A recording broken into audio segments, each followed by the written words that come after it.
This is a presentation from the Heritage Builders program of the Olympia Tumwater Foundation and the City of Tumwater. We call it Talking Over Old Times.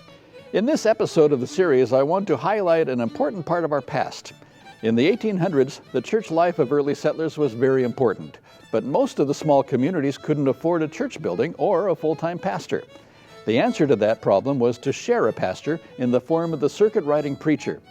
The Methodist Church, built debt-free in 1872 in Tumwater, became the base of operations for the circuit riders. James Biles, Nelson Barnes, and other community leaders were involved in the building of that structure that still stands today on 2nd Avenue overlooking the freeway, one of the oldest buildings in the area.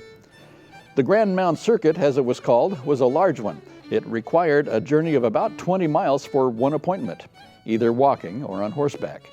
The circuit included the Bucota area, Frost Prairie, Bush Prairie, Black River, Mound Prairie, Ford's Prairie, and Tumwater. It was eventually enlarged to include Oakville. One of the pastors, W.I. Cooper, traveled 1,000 miles on horseback in just one quarter. One especially energetic pastor was Irishman John Flynn in 1881. He was noted for his wit and evangelistic fervor. Once he visited a home on the circuit and remarked to the host that this area apparently had chickens which were entirely free from disease. The host family took the hint, and at his next visit they served chicken dinner, saying, "Our chickens are beginning to die." Reverend Flynn responded, "Praise the Lord." Everybody had a good laugh and a good dinner. In 1885, perhaps the most well-remembered of the Tumwater Methodist pastors arrived to take the pulpit. He was the Reverend Ebenezer Hopkins, shown here with his wife.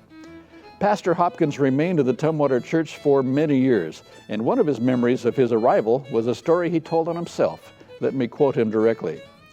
"Soon after we had become settled in the parsonage, a man from out of town called and asked me if I did not want some spuds. Not knowing what they were, I told him that I guessed I did not. And he said, 'They are fine and I want to give you some.' When he took them out of the sack, I said, 'Where I came from, we call them potatoes.' Well, he laughed heartily and said, 'We call them by both names.'"